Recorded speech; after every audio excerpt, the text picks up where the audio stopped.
Dios te salve María, llena eres de gracia, el Señor es contigo. Bendita tú eres entre todas las mujeres y bendito es el fruto de tu vientre, Jesús. Santa María, Madre de Dios, ruega por nosotros pecadores, ahora y en la hora de nuestra muerte. Amén. Gloria al Padre, y al Hijo, y al Espíritu Santo. Como en el principio, ahora y siempre, por los siglos de los siglos. Amén. Sagrado Corazón de Jesús, En vos confío. Inmaculado Corazón de María, Sé la salvación mía. glorioso Patriarca San José. Ruega por nosotros. Muy bien, pues tomen asiento, por favor.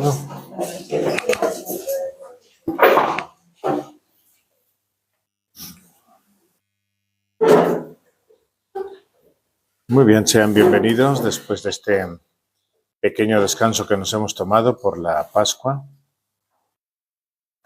Pero tenemos que volver al trabajito y seguimos estudiando ahora el catecismo, después de aquella pequeña explicación que dimos sobre el tema de la ley natural, la ley divino-positiva, la ley eterna, la ley divino-positiva y luego lo que deriva las leyes humanas, que son las eclesiásticas o bien las civiles. Seguimos entonces ahora con el catecismo y nos vamos a ir al punto donde estábamos, que era el 2238. A partir de ahí ya es el último grupo de números que van a hablar de este tema del cuarto mandamiento y de este tema en relación con la llamada doctrina social de la Iglesia. Pues ahora habla de los deberes de los ciudadanos, ¿no? Los que están sometidos a la autoridad. De esa manera empieza este punto que hemos dicho que es el 2238. Dice así: los que están sometidos a la autoridad deben mirar a sus superiores como representantes de Dios que los ha instituido ministros de sus dones. Sed sumisos a causa del Señor a toda institución humana, está citando un pasaje de la carta a los Romanos. Obrad como hombres libres y no como quienes hacen de la libertad un pretexto para la maldad, sino como siervos de Dios. Ahora ya estamos en la primera de Pedro. Sigue el catecismo diciendo: su colaboración leal entraña el derecho, a veces el deber, de ejercer una justa crítica de lo que les parece perjudicial para la dignidad de las personas o el bien de la comunidad. Bueno, como estamos viendo, el catecismo fundamenta este sentido del sometimiento a las autoridades en el texto de Romanos que vamos a buscar. Vamos a buscar ahora Romanos 13, 1, 2. Romanos 13, 1, 2.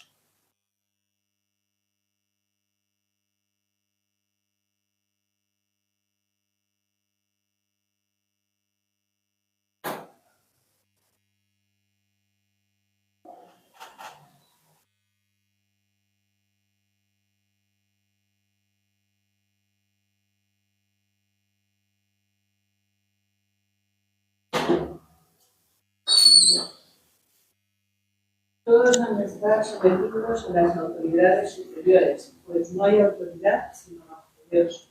Las que hay, por Dios han sido establecidas, de suerte que quien resiste a la autoridad, resiste a la disposición de Dios, y los que la resisten se atraen sobre sí la condenación.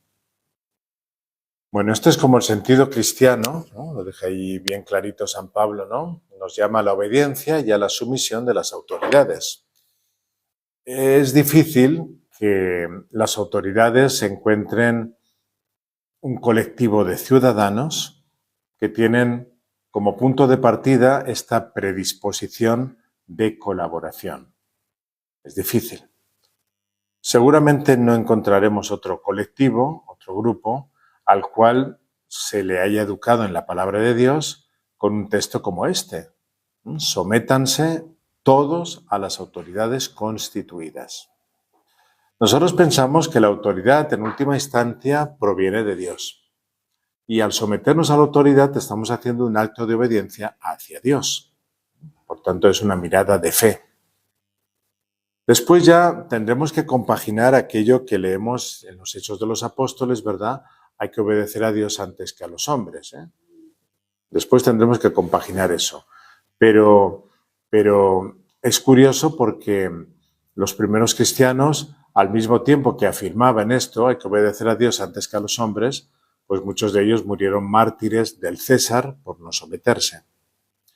Lo curioso es que tenemos que vivir esa convicción sabiendo que muchas de nuestras autoridades en este momento de secularización tan fuerte, pues Dios les ha dado esa tarea, aunque ellos ni se lo imaginen, ni lo saben, ¿no? Eso es así. Pero nosotros reconocemos en ellos una delegación divina que ellos mismos no perciben. Pero también nos tiene que quedar claro que las autoridades no son, podríamos decir, los dueños de la chacra, ni tampoco son redentores ni los salvadores del mundo. Algunas autoridades proceden no como administradores, sino como si ellos pues tuvieran que cambiar la concepción de la humanidad. Digamos que se sobrepasan en su ministerio, ¿verdad? Que un político tenga autoridad, aunque no sea consciente de que la autoridad le viene de Dios, no por eso deja de tener un sentido religioso la autoridad que él realiza. De la misma manera que pues un padre de familia que haya rechazado a Dios, pongamos el caso, ¿no? La responsabilidad y la autoridad que tiene con su hijo es un signo de la paternidad divina, aunque él ni lo reconozca ni tenga conciencia de ello. Por eso nosotros siempre vemos la historia de una manera providencialista. Los cristianos tenemos un sentido providencialista muy grande. El sentido de que es Dios quien lleva la historia, ¿no? Se ha hecho un poquito afamada la expresión de Dios, Señor de la historia. Y por supuesto lleva a cabo pues, sus designios salvíficos, incluso sirviéndose de gobernantes, incluso enemigos del hecho religioso. Esto lo aprendemos, lo hemos leído en el texto de San Pablo, pero lo aprendemos en el recorrido bíblico. En la Sagrada Escritura esta enseñanza está muy patente, por ejemplo, con lo que le pasó a Israel en Babilonia, pues Dios se sirvió de los gobernantes de Babilonia para rescatar a Israel. Yo quisiera traer ahora a la memoria esta historia que nos relata la Sagrada Escritura y que debemos de conocer, porque es el libro de nuestra fe, ¿no? Reconozco que me voy a extender un poquitico en este aspecto, pero tenemos que tener el fundamento claro de la misma palabra de Dios. Creo que vale la pena porque nos va a traer grandes y graves enseñanzas, ¿no? De esta visión providencialista de la historia. Para tratar de entender un poco más todo esto, ayuda mucho leer el libro de Baruch, que supongo que todos y todas entienden que existe ese libro, ¿verdad? Porque a veces hay algunos libros que nos suenan un poco raro en la Biblia, pero este libro está ahí, sí, el libro de Baruch. No es un libro demasiado extenso, apenas tiene 6 capitulitos. Baruch es conocido por ser el amanuense del profeta Jeremías. Entonces le va a corresponder a él vivir, junto al profeta, la caída de Jerusalén. Vemos que Jerusalén y todo su entorno había crecido con el rey David, que ganó para Dios y ganó para su pueblo los terrenos en los cuales se podían asentar de una manera ya tranquila, pacífica, las tribus, las llamadas tribus de Israel, ¿no? Desde que vinieron de Egipto. Para que nos hagamos una idea, pues miren, la Biblia indica que los israelitas salieron de Egipto 480 años antes de la construcción del Templo de Salomón, que se cree que sucedió aproximadamente por el año 970. Siempre que estamos hablando de estas fechas nos referimos a antes de Cristo, ¿verdad? Entonces el éxodo de Egipto podíamos aventurar a que ocurrió alrededor del año 1450 a.C., mientras que el reinado de David se estima que fue en el año 1010 al 1006 a.C. Bueno, todo este tiempo esperando, y por fin llegó el rey David, que con la ayuda del Señor y su fidelidad a él ha puesto paz en las fronteras, vemos en algunos salmos, ¿no? Bueno, después de David, ¿quién sucede en el reino al rey David? ¿Quién? Salomón, claro. Salomón no es el de las galletas, ¿no? Sino el hijo del rey David, ¿no? Este gran personaje de la Sagrada Escritura. Y él tiene una misión, entre otras, que es la edificación del templo, la construcción del templo de Jerusalén, ¿no? Entonces se adquiere una sobriedad, digamos, en lo religioso, que ya se puede construir el templo porque hay paz en el reino, ¿no? Pero después de Salomón vamos a ver un poquito unas tragedias que suceden acá. Reina su hijo, un reino que fue, no sé si decirlo, pero un incompetente, desde luego, casi un payaso, ¿no? Un vanidoso, un indigno de la hora que le correspondió vivir después de estos enormes reyes que fueron David y Salomón. ¿Cómo se llamó el hijo de Salomón? Se llamó Roboam. Roboam, tal y como suena, con la B de burro, o de Barcelona, si quieren, ¿no? Este parece que reinó, este Roboam, entre los años 931 y 913. 931 y 913. Es fácil de acordar porque casi los mismos números son un poco variaditos. Total, ¿cuántos? 17 años. 17 años. Sabemos también que Salomón, aunque tuvo una época realmente preciosa, y la edificación del templo y la organización del culto en el templo, al final de sus días vemos que se ha alejado de Dios. Y entonces Dios le dijo a Salomón que le iba a arrancar el reino, pero que le dejaría una tribu. Por el bien de David, sobre todo, Dios prometió no arrancar el reino durante la vida de Salomón. Dios tuvo esa deferencia, ¿no? Sino que lo haría en la vida de su hijo. Bueno, al poco tiempo de que Roboam se ha convertido en rey, hay una rebelión de las 10 tribus del norte bajo el gobierno de Jeroboam. Si ustedes ubican un poquito el mapa de Israel, ¿verdad? Jerusalén queda más bien hacia el sur. Entonces las tribus que están en el norte, ¿no? Están un poquito capitaneadas por un tal Jeroboam. Cuidado porque Jeroboam y Roboam se pueden confundir, ¿verdad? Jeroboam es el que está en el norte, pues es el hijo de Salomón, que supuestamente está en Jerusalén. Entonces Roboam va a liderar o se queda un poquito con las tribus de Judá y Benjamín, que son las que quedan al sur. Bueno, Jeroboam empezó como siervo de Salomón. En un primer momento, él estaba a cargo de trabajos forzados. Dirigía esa parte, ¿no? Y un profeta le dijo a Jeroboam que él sería rey de Israel. En algún momento Jeroboam, por alguna razón, ya no voy a insistir tanto en eso, huyó del reino de estar sujeto a Salomón a Egipto. Pero cuando Roboam, el hijo de Salomón, fue a Siquem para ser investido rey de Israel, Jeroboam regresa.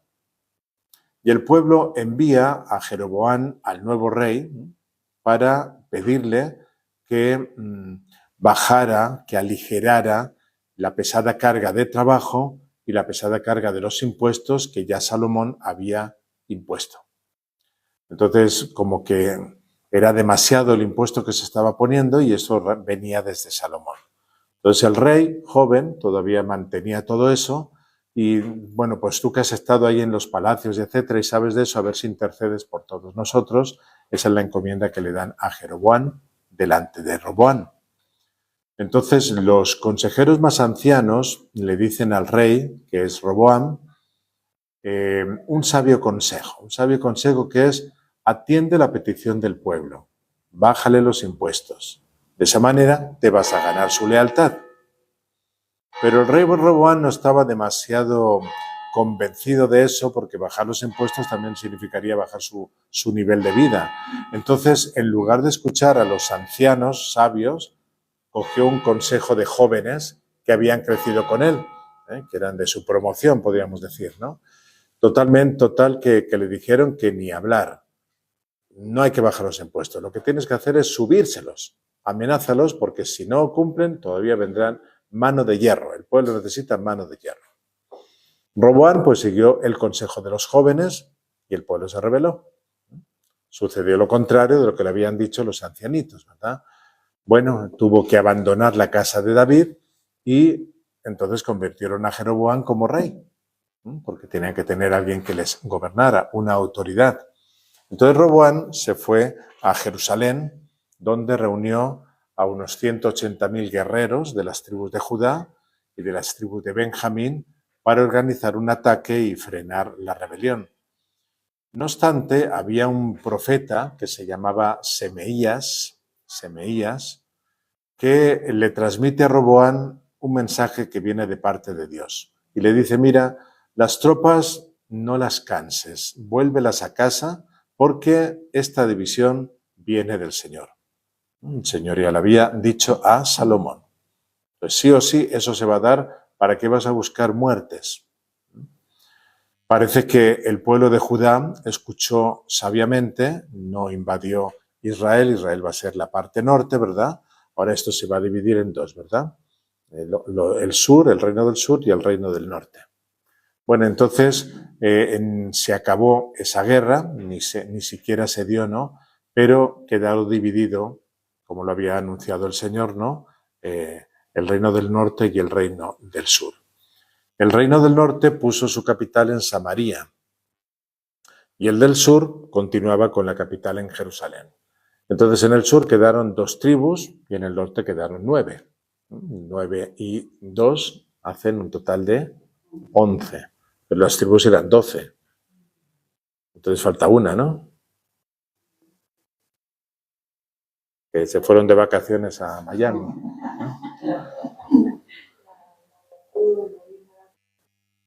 Claro, la que falta es la tribu de Leví. La tribu de Leví, como lleva las cuestiones religiosas, ¿verdad? No tiene terreno, viven todas, ¿no? Recordemos eso, muy bien. Entonces, 9 quedaron arriba, 2 quedaron abajo y la tribu de Leví que está repartida. Ya con esto podemos ir empezando a aprender alguna cosita, y es que el hecho de que Roboam hubiera pecado por incompetente, eso no le quita responsabilidad y pecado a Jeroboam, porque realmente parece que Roboam actuó muy mal, muy mal. Pero Jeroboam actuó muy bien, pues tampoco le quita eso a él pecado, ¿no? Eso es un poquito más o menos lo que sucede con la Reforma Protestante.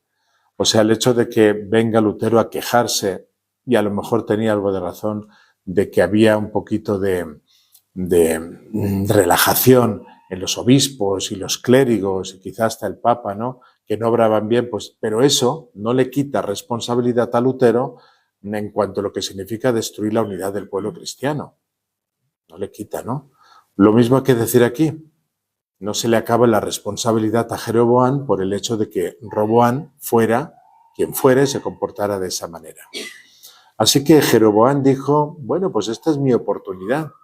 Y siendo así las cosas, declara como capital Samaria, pero pronto se da cuenta de que la gente todavía no se había acostumbrado a Samaria y cuando tocaba hacer la peregrinación se iban a Jerusalén, porque ahí estaba el templo de Salomón, el gran templo, ¿no? El cual lo tenían pues muy en su mente y en su corazón, ¿no? Y además eso era lo que estaba mandado por el Deuteronomio. Entonces él empezó a decirse, mire, mientras la gente siga caminando a Jerusalén, nunca se va a consolidar la separación. Entonces esta es un poquito como la preocupación de los políticos, ¿verdad? ¿Cómo poner la religión a mi servicio? Por eso hemos podido ver en nuestros días, pues miren, intentos de, por ejemplo, el señor Chávez, ¿verdad?, de crear un catolicismo servil, una especie como de iglesia católica venezolana que estuviera al servicio del régimen que él llamó bolivariano. Pero lo mismo también intentó el señor Evo Morales en Bolivia, o sea, lograr que una especie de iglesia que tenga misas, que tenga lo que tenemos nosotros para que sea completamente fiel al proyecto de reforma del señor Evo Morales. Pero todos esos clérigos, obispos, están comiendo de la mano del señor presidente, ¿no? Entonces, estos intentos de domesticar la fe y de ponerla al servicio de un proyecto político son muy antiguos, como estamos viendo. Y uno de los precedentes, pues, está en el siglo VII antes de Cristo, en la persona de este señor que estamos ya mencionando, que se llama Jeroboam. Bueno, entonces Jeroboam se dio cuenta de que no había nada que hacer con los levitas, porque los levitas seguían fieles al templo de Jerusalén. Entonces resulta que los levitas los encontramos tanto en el norte como en el sur, como hemos entendido, y como los levitas tenían a su cargo el templo, ¿no? Y también estaban ligados a los sacrificios del templo, entonces Jeroboam lo que tuvo que hacer es fuera levitas. Hay que descartar a los levitas.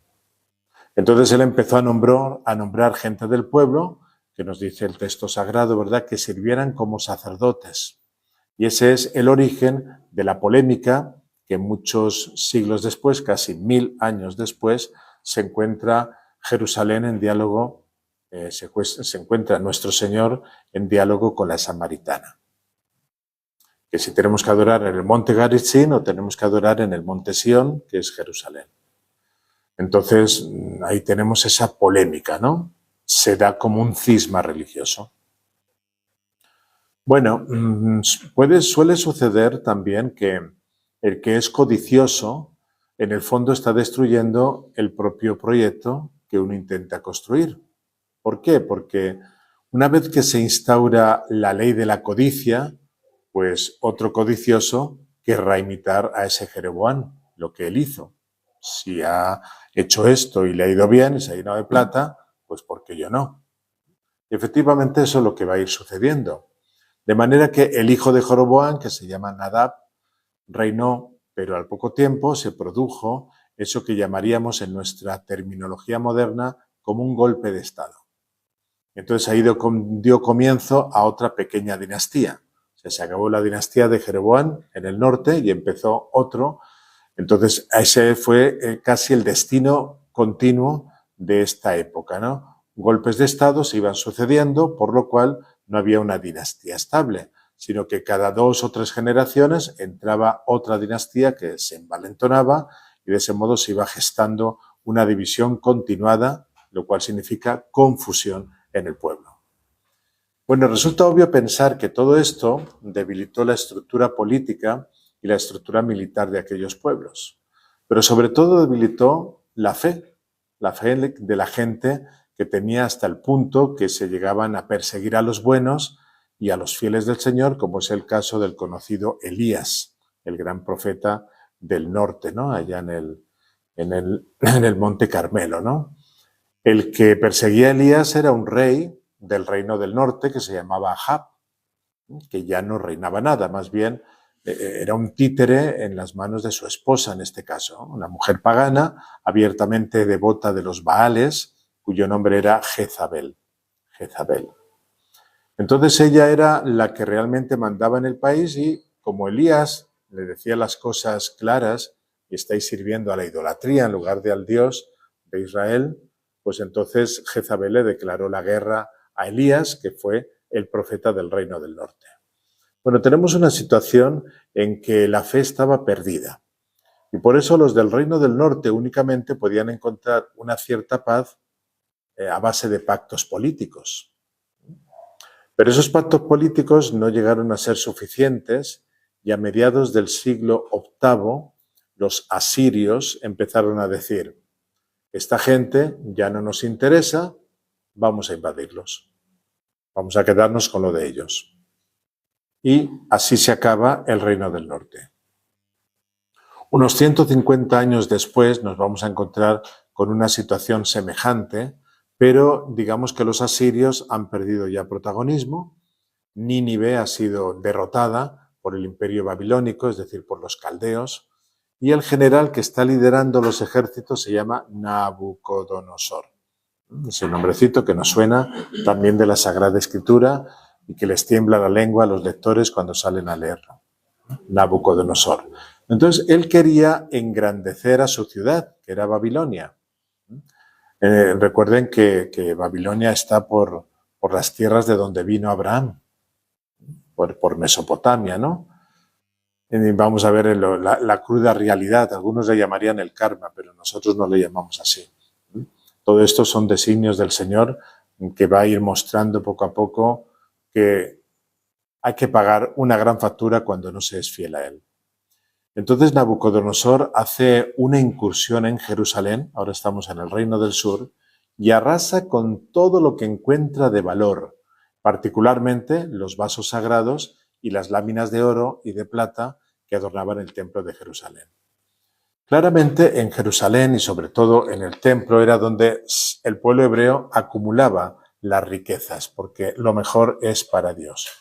No eran gran cosa, pero era lo que tenía el pueblo judío. Ya de aquí en adelante podemos hablar de pueblo judío porque realmente lo que quedó fue el reino de Judá, en el sur. Entonces de Judá, los judíos, ¿verdad? La tierra de Benjamín había disminuido tanto que casi no tenía ni presencia y en la práctica pues había quedado absorbida por la tribu de Judá. Bueno, recordemos que también en esto hay un pequeño castigo del Señor porque de la tribu de Benjamín procedía un rey, el primer rey que tuvo Israel. ¿Cuál fue el primer rey que tuvo Israel?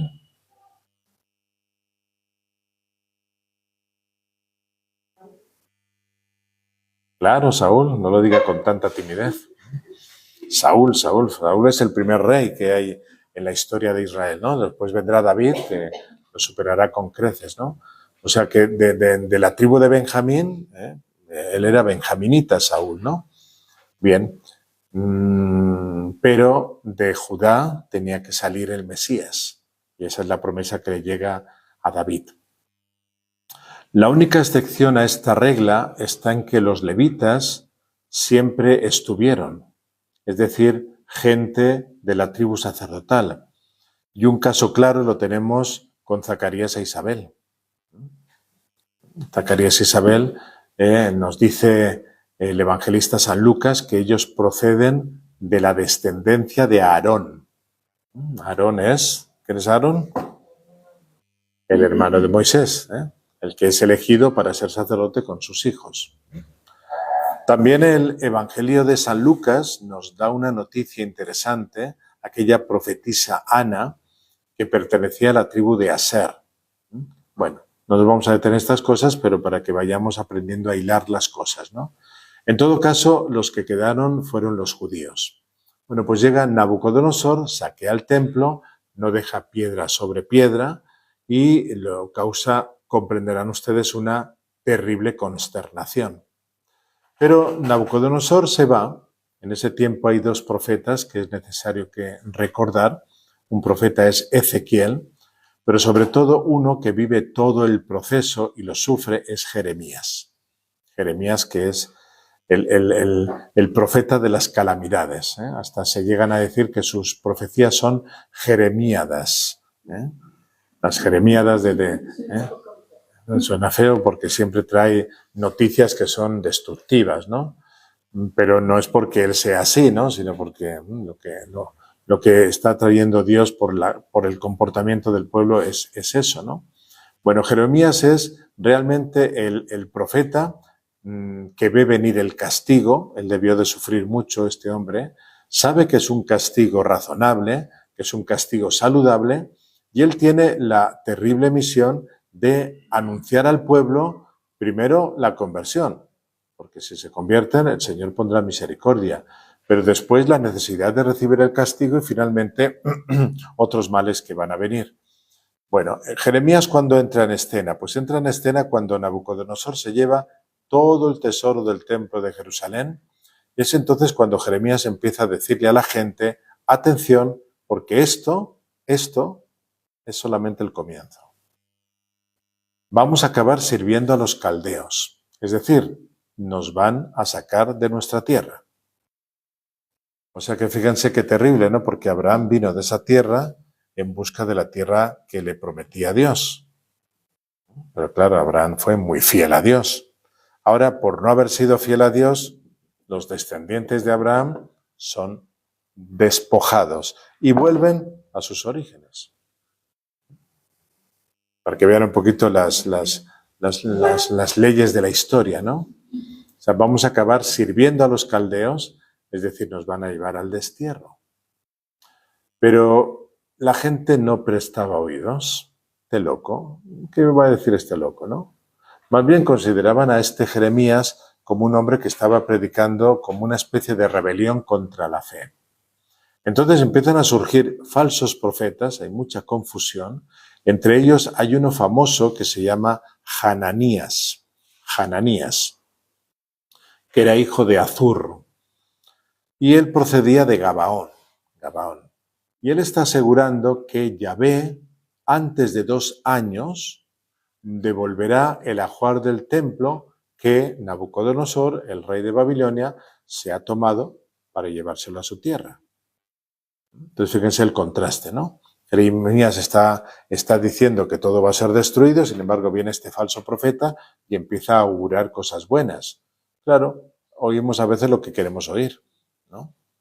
Entonces Jeremías se retira a orar después de escuchar esta profecía, todo el mundo volcado contra Jeremías, él se va a hacer oración y finalmente le dice a este profeta, un profeta rebelde, que Judá sufrirá no un yugo de madera, sino un yugo de hierro, y que el profeta Hananías antes de 1 año morirá.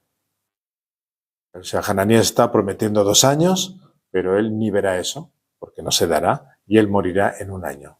Y efectivamente así sucedió. Murió este falso profeta antes de los 2 años, entonces regresó Nabucodonosor, y ahora lo que tuvo es una brillante idea. No solamente no devolvió las riquezas que se había llevado, sino que se llevó preso a todos los judíos en calidad de esclavos con la misión de que quería embellecer Babilonia. Desconocemos de muchos datos al respecto, ¿no? La Biblia ya no nos cuenta tantas cosas, pero sí tenemos noticia de que entre las famosas 7 maravillas del mundo antiguo se cuentan los jardines de Babilonia. O sea, ahí estuvieron trabajando estos desobedientes de la ley de Dios. Entonces, bueno, pues tenemos aquí una situación que no va a durar apenas 1 semana, sino 70 años. 70 años va a durar eso. Nos preguntamos cómo se acabó el destierro. Pues miren, básicamente podríamos decir que el destierro se acabó porque a los caldeos les llegó su hora. Surgió otro imperio, y ese otro imperio es el imperio persa, con el rey Ciro a la cabeza. Los persas acabaron con el dominio de los caldeos. Y resulta que el rey de los persas, que ya hemos dicho que se llamaba Ciro, tenía su propia capital que se llamaba Persépolis, que significa la polis de los persas, ¿no? La ciudad de los persas. Bueno, pero de esa ciudad actualmente hoy no queda nada, ¿no? Porque a los persas también les llegó su hora. Y normalmente lo que se solían hacer esas gentes es que cuando yo te invado, arraso todo lo tuyo y sobre lo tuyo construyo mi ciudad. O bien te dejo de que te pudras y yo me llevo todas mis cosas y disfruto en mi ciudad. Pero hay que arrasarlo todo, no quedará piedra sobre piedra. Esa es la señal. Bueno, pues resulta que esta vez les llegó la hora a los persas por mano del gran Alejandro Magno, que quizá es un emperador que nos suena un poquito más, ¿no? Él estaba a la cabeza y resulta que Alejandro Magno envió a los persas unos embajadores para que ellos se sometieran en son de paz. Pero los persas torturaron de una manera horrible a esos embajadores, cosa que no le agradó mucho a Alejandro Magno. Entonces dijo, pues vamos a destruir la ciudad. Y la arrasó hasta los cimientos, por eso de esa ciudad de Persépolis no queda nada, ¿no? Estamos quizá ante uno de esos genocidios más espantosos de la historia de la humanidad. Pero bueno, no vamos a ir tan rápido, volvamos a Ciro. Sí, la visión general, ahora regresamos a Ciro. Este rey lo que quería es que su ciudad fuera la más grande y la más esplendorosa de todas. Entonces, cuando ya ha doblegado a los caldeos y los vence, unos 70 años después del destierro, es decir, a finales del siglo VI a.C., ¿qué pasa con Babilonia? Bueno, Ciro quería que Babilonia quedara humillada, que Babilonia quedara destruida. Él venía como invasor y se tenía que notar su poderío, ¿no? Y claro, a pesar de ser una de las 7 maravillas del mundo, especialmente por sus jardines, la destrozó completamente. Como resulta que los judíos habían quedado como esclavos en Babilonia con la finalidad de embellecer esa ciudad, surgió una preguntita. ¿Y qué hacemos con los judíos? Y la decisión que tomó Ciro es que regresen a su tierra. Y esa fue la manera como se acabó el destierro. En final, lo que queremos destacar aquí es que los intereses de Nabucodonosor y los intereses de Ciro eran completamente políticos, económicos, totalmente codiciosos y bastante egoístas. Desde luego que Ciro no estaba pensando en la gloria de Dios, ni mucho menos, ¿no? Ni Nabucodonosor estaba pensando en la justicia divina. Pero, sin embargo, Nabucodonosor fue instrumento de la justicia de Dios y Ciro fue un precioso instrumento de la consolación de Dios para el pueblo judío. 70 años son muchos años para olvidar muchas costumbres en el pueblo judío, pero, sin embargo, no sucedió eso. No sucedió así. Los judíos no quedaron asimilados a la cultura caldea porque simplemente estaban allí ellos como esclavos y los caldeos estaban interesados en que los judíos estuvieran allí por una razón: tener mano de obra gratuita. Por eso no querían que los judíos se integraran con ellos. Caso distinto fue el de los asirios. La política que tenían los asirios cuando acabaron con el reino del norte fue que los hombres tenían que volverse mercenarios o ser degollados y las mujeres eran sistemáticamente abusadas, violadas o tomadas como esclavas, concubinas o esposas. Entonces los asirios hacían desaparecer cualquier pueblo que ellos invadían. Los caldeos no obraban de esa manera. Los caldeos no estaban pensando en religión, pero a través de ellos se iba cumpliendo el plan de Dios. Lo mismo sucedió con los persas, ¿no? Bueno, esto es un poquito lo que nos maravilla de toda esta historia. Eso es lo que nos maravilla, ¿no? Ver cómo Dios va escribiendo su historia a través de las codicias de los hombres. Todo esto sucede, como hemos dicho, en el siglo VI antes de Cristo. Por eso hemos dicho, y el Catecismo nos está enseñando, que no podemos perder el sentido providencialista de la historia. Finalmente Dios está detrás y se cumplen sus designios. O sea que Dios dirige los hilos de la historia y los gobernantes que tenemos en Occidente pues son los que Dios ha permitido que tengamos en Occidente y por estas latitudes también. Entonces con ellos Dios quiere llevar a cabo sus designios de salvación. El Catecismo pone otro texto a nuestra consideración, que es la primera de Pedro, capítulo 2, versículos 13 y 16. Repito, primera de Pedro 2, 13 y 16.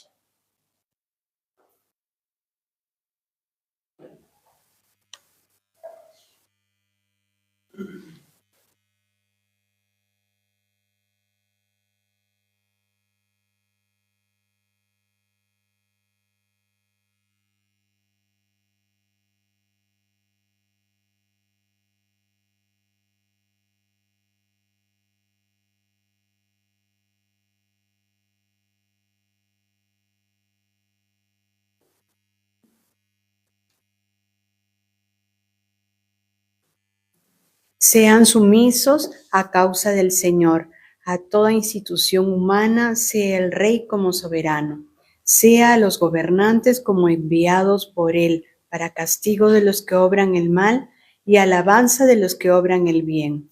Pues esta es la voluntad de Dios, que obrando el bien cierren la boca a los ignorantes e insensatos. Obren como hombres libres y no como quienes hacen de la libertad un pretexto para la maldad, sino como siervos de Dios. Entonces, como usted acaba de leer y como ustedes acaban de escuchar, ¿no? El punto de partida de un creyente ante la autoridad civil es un espíritu de sumisión. Ahí queda bastante claro, ¿cierto? Por cierto que parece interesante que tenemos que rescatar la palabra sumisión, ¿no? Quizá la palabra sumisión tiene una imagen como antipática, ¿no? Porque al parecer lo que está bien es ser insumiso.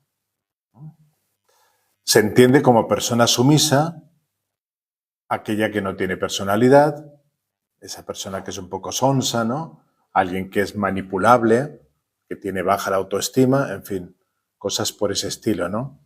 Pero bien mirado, su misión es caer en cuenta de que estamos bajo una misión, bajo una misión. Finalmente es bajo la providencia, obviamente, ¿no? O sea, nosotros nos sometemos a las autoridades, de nuevo lo decimos, sabiendo que si Dios ha querido que ellas sean las que nos regenten y nos guíen y administren los bienes públicos, nosotros formamos parte de esa providencia de Dios bajo esa misión, bajo ese envío. Este es como el punto de partida. Estos textos evangélicos que está citando el Catecismo podrían parecer a veces contradicciones. Leemos primero la carta de Pedro, el versículo 13, ser sumisos. Y luego nos dice el versículo 16, obren como hombres libres. Entonces, ¿en qué quedamos, no? Pero esto tiene su explicación. Es que la sumisión cristiana es obrar en libertad. El Señor nos ha creado libres, pero también sujetos a una obediencia. Y si la verdad nos hace libres, ser libres es escoger y quedar sumidos o sometidos a la verdad. Este punto del Catecismo termina con estas palabritas. Su colaboración leal entraña el derecho, a veces el deber, de ejercer una justa crítica de lo que les parece perjudicial para la dignidad de las personas o el bien de la comunidad. Bueno, se está hablando aquí de una colaboración leal. Y como viene detrás de lo que ha dicho sobre la sumisión, pues entonces debemos de entender que la sumisión, en el sentido etimológico de la palabra y en el sentido religioso del término, es perfectamente compatible con una colaboración leal y también con un sentido crítico. Entonces fíjense las cositas que se están juntando ahí. O sea que la colaboración leal implica que tengamos con nuestras autoridades una corresponsabilidad. Una corresponsabilidad. A ellos les ha puesto en sus manos la administración, pero esa administración en momentos determinados y en situaciones particulares también nosotros podemos participar de ellas. Es bastante frecuente cuando tenemos un sentido de oposición hacia unas autoridades con las que no estamos de acuerdo, que podamos tener una especie como de oposición casi totalmente destructiva. Como quien quiere aplicar este principio de cuando peor, mejor. No en una oposición leal, intentando ensuciar o ocultando lo bueno, sino en el sentido de que el que gobierna fracase para ver si suben los míos. Esto es un tipo como de oposición, digamos, visceral, ¿no? Y en ningún caso parece que sea una justa crítica. O sea, ante esto tenemos que estar un poquito también vigilantes.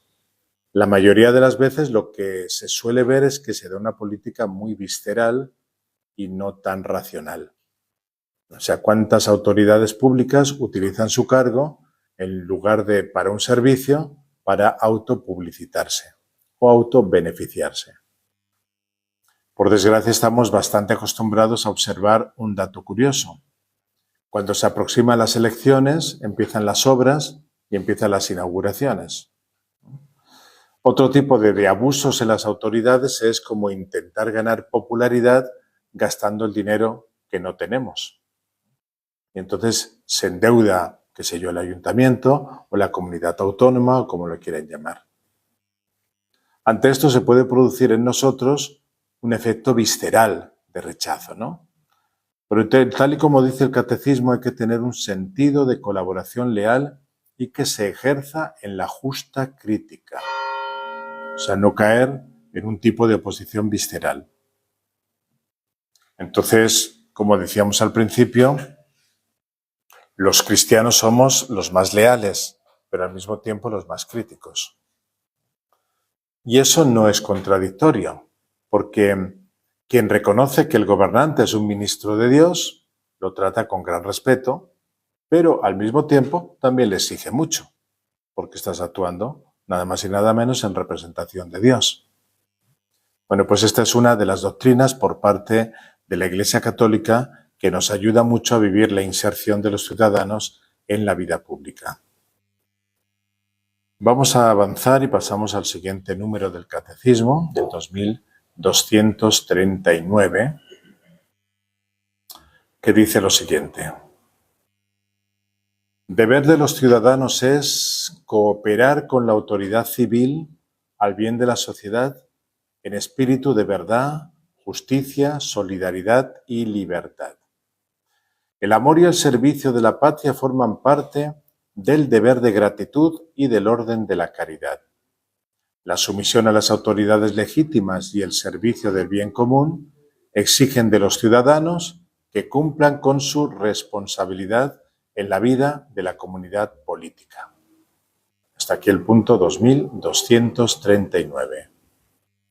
El Catecismo nos habla de una colaboración en un espíritu de, y suelta ahí 4 palabritas interesantes: verdad, justicia, solidaridad, libertad. Verdad, justicia, solidaridad, libertad. Los ciudadanos tenemos como unos peligros para no cumplir este deber de colaboración con las autoridades. Y uno de los peligros más evidentes es ese de decir: los temas públicos no van conmigo, o los temas políticos no van conmigo.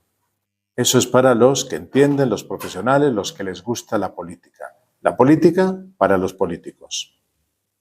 Bueno, ese tipo de expresiones o cosas parecidas constituyen un craso error, porque la cosa pública va con nosotros.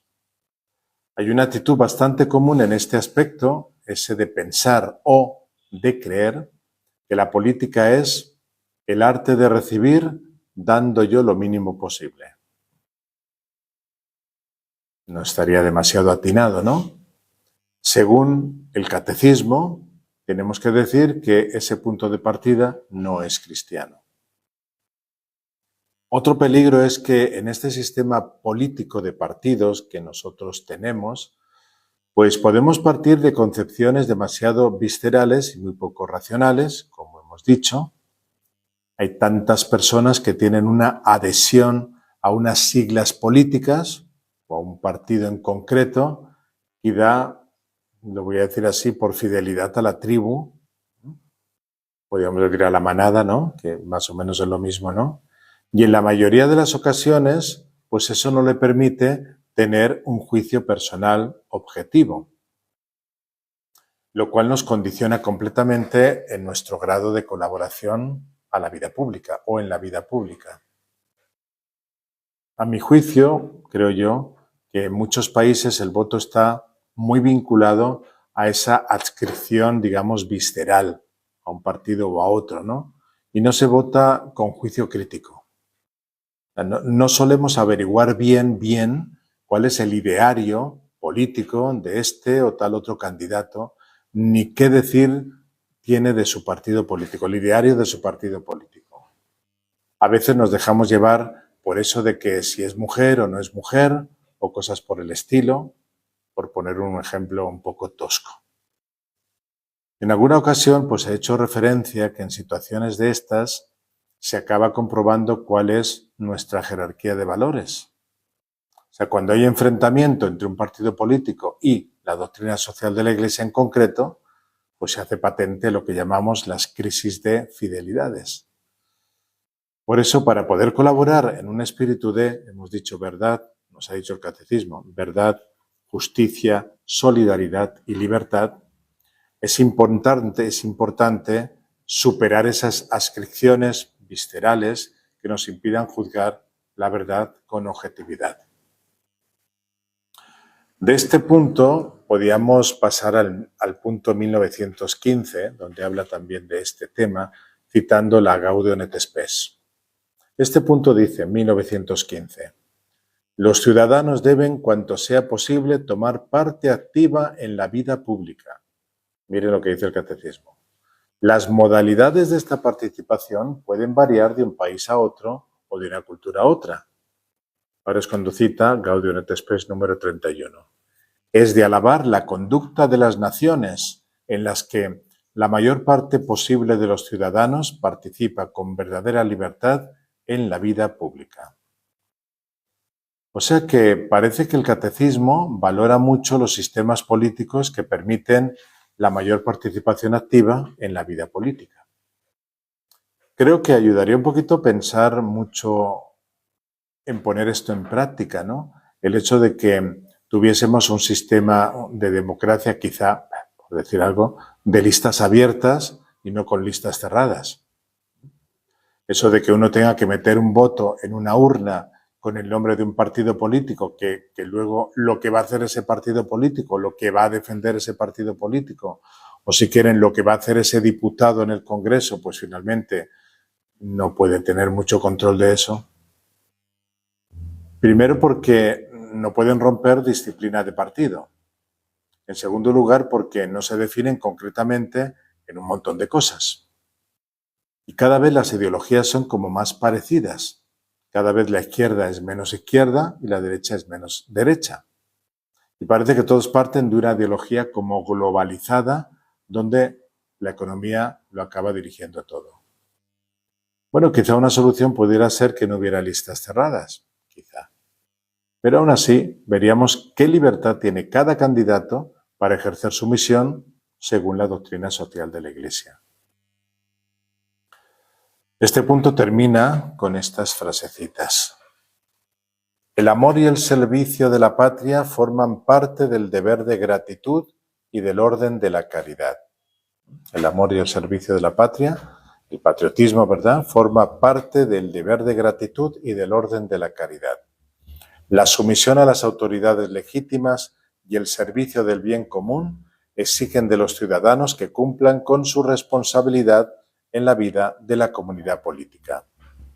Aquí tenemos otra afirmación de la doctrina social. Hay un orden en la caridad.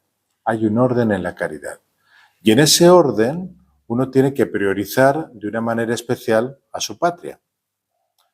Decir hoy esto en nuestro contexto a veces suena como contracultural, porque también estamos perdiendo mucho el sentido patrio. Se reduce a cosas, bueno, muy infantilonas. Una de las razones del por qué hemos perdido ese sentido es que una patria se forma en torno a unos valores.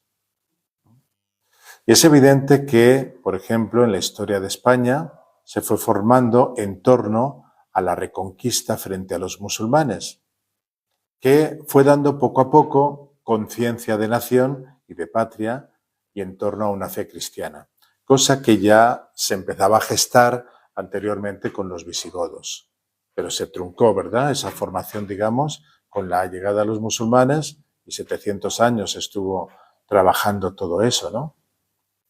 Es decir, lo que queremos decir con este ejemplo es que la patria no se forma con un decreto. Se forma por la historia común que han vivido las personas. Y hay también una fe en torno a la cual se gestan unos valores comunes. Por eso hemos dicho antes que las autoridades a veces, cuando quieren manipular, también cogen la fe y la hacen a su manera. Es un poquito lo que hemos aprendido de todo ese desarrollo bíblico. Lo que ocurre ahora es que nos vamos secularizando, es decir, que vamos perdiendo los valores y perdemos la identidad. Viene a ser como un cuerpo sin alma. Es muy difícil que exista un concepto de patria sin los valores espirituales en torno a los cuales se ha construido la historia.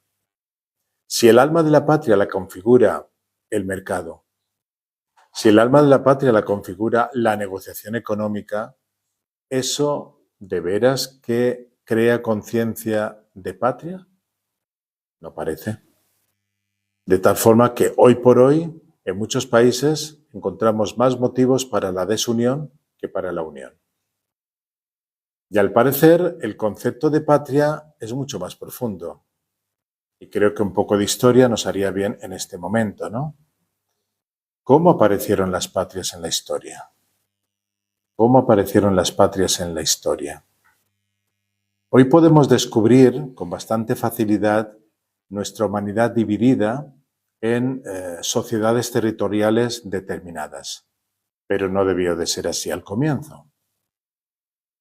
Nosotros, por la Sagrada Escritura, que tenemos ahí un libro de mucha solera, ¿verdad? De mucha historia y de muchos años, ¿no? Sabemos que, lo hemos estudiado mucho, quizá el año pasado, que la humanidad se inicia con una familia. Nuestros primeros padres los llamamos y tienen su nombre, Adán y Eva, a los cuales se les dice Dios, creced y multiplicaos. ¿Verdad? Así empieza Génesis, el capítulo 1, versículo 22, si mal no recuerdo. Y así lo hacen.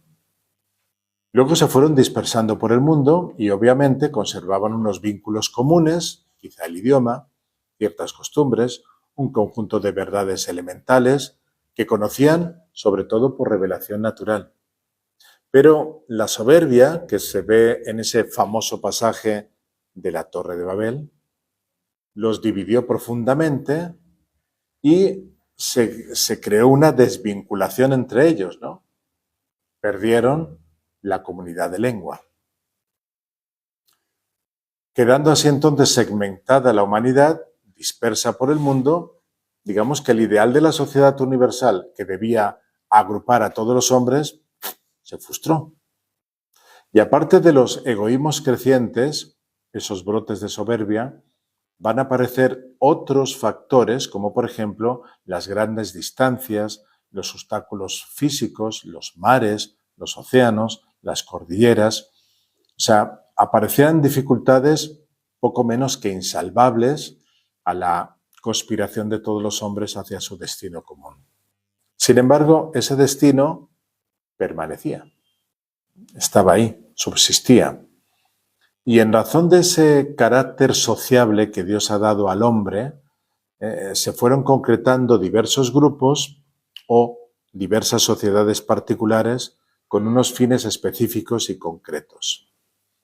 Esas sociedades menores nacieron de la combinación del carácter comunitario de la naturaleza humana que postula la conspiración a un destino común para todo el género humano, con distintas circunstancias geográficas, hechos históricos también diferentes, que fueron reduciendo la humanidad a algunas agrupaciones ya fragmentadas.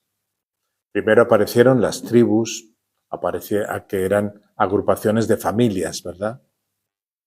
Cuando nosotros hablamos de tribu nos suena un poquito a hombres medio calatos y que están ahí tapándose con una hojita, ¿no? Pero es más que eso, ¿no? Son agrupaciones de familias. Dan origen a los municipios y finalmente fueron surgiendo, pues, esplendorosas y magníficas las patrias. Ya son sociedades mayores dentro de las cuales el hombre, pues, podía alcanzar su destino temporal dentro del linaje humano. Y en este sentido cabría decir que Dios mismo es el que está en el origen de las diversas patrias. Un autor que se llama Vladimir Soloviev, que es ruso, refiriéndose a la subpatria rusa, nos ha dejado en una conferencia que pronunció en el año 1888, hace ya un ratito, ¿no? Ni siquiera ninguno de los que estamos aquí había nacido, ni usted siquiera tampoco, ¿no? Pues deja una inspirada reflexión, ¿eh? No importa que sea antigua, sino si es válida y verdadera, ¿no? La pregunta que se hacía es, ¿cuál es el misterio que se esconde en ese imperio inmenso que es Rusia? Él preguntaba por su patria. ¿Cuál es el principio ideal que anima ese cuerpo tan poderoso? ¿Cuál es la nueva palabra que ese pueblo debe a la humanidad? Y él mismo se responde. Buscaremos la respuesta en las verdades elementales de la religión. Porque la idea de una nación no es lo que ella piensa de sí misma en el tiempo, sino lo que Dios piensa de ella en la eternidad. Bonita expresión. Es decir, que la función específica que una nación debe cumplir en el concepto de los pueblos, sigue explicando este señor, no es otra cosa que su idea nacional eternamente fijada en el plan de Dios. Él añadirá, ¿no?, porque su discursito es una preciosidad, un poquito largo, ¿verdad?, que la idea propia o la vocación que el pensamiento de Dios asigna a cada ser moral, ya sea individuo o ya sea una nación, obra en la realidad de dos maneras opuestas. Cuando el deber es cumplido, se manifiesta como ley de vida. Cuando no, se manifiesta como ley de muerte.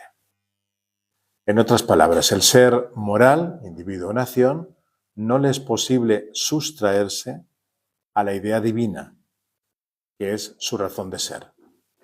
Pero, dice este señor, depende de él mismo llevarla en su interior como una bendición o como una maldición. Aquí veríamos reflejado, ¿verdad?, el tema de Caín y Abel, por ejemplo, ¿no? Desde luego a mí me parece impresionante estas ideas de este señor Soloviev. Una patria no es comprensible simplemente a la luz de su acontecer histórico. Solamente va a cobrar plena inteligibilidad cuando se la considera en su origen, que es la mente de Dios. Un pensador, un gran filósofo de origen tomista, Alberto Caturelli, lo decía de estas palabras, con estas palabras. Debemos creer que la patria tiene, como cada individuo, una vocación. Es decir, ella, en cuanto es ese todo viviente, ha sido vocada, ha sido llamada por la voluntad salvífica de Dios. Donde más vemos esto es en el pueblo de Israel. La patria para el hombre cristiano no existe por un determinismo cósmico, ni por un azar inexplicable, sino que subsiste en aquel, lo pone con mayúscula, que ha asumido todas las cosas cuando se hizo hombre. Si es así, entonces, como tal, todo orgánico tiene también su vocación, es decir, aquello que Dios quiere y ha querido siempre, que la patria sea en este mundo. Dicho de otro modo, la patria no permanente, él habla de su país, esta Argentina concreta y cotidiana, tiene su propia vocación que debe cumplir aquí y ahora en el presente del tiempo de la historia. Pero como ese todo somos nosotros mismos en cuanto peregrinos, somos nosotros quienes debemos ir descubriendo el destino de la patria en el tiempo.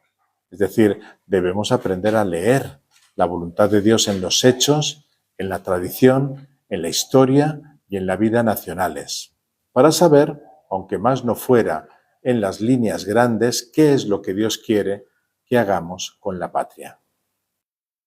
Me parece muy interesante como para resumir en qué consiste la esencia de la patria. Y gracias a Dios, pues los cristianos tenemos la fuerza de tener un catecismo como este, que nos dice que, aunque sean contraculturales, estas verdades siguen siendo siempre verdad. Además, este catecismo se tiene que leer igual en Perú, en la India o en Australia. Es el mismo catecismo para todos. Por tanto, son verdades válidas para todas las culturas de cualquier tiempo. Entonces, seguimos confesando lo que dice, independientemente de las circunstancias históricas en las cuales nos encontremos.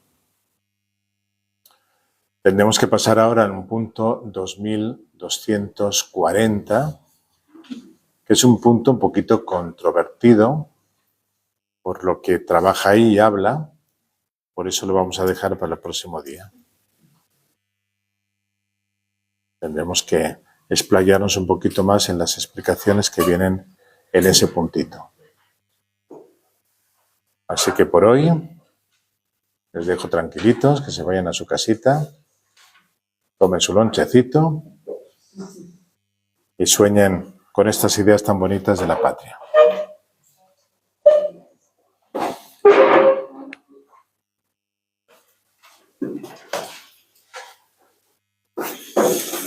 Gloria al Padre y al Hijo y al Espíritu Santo.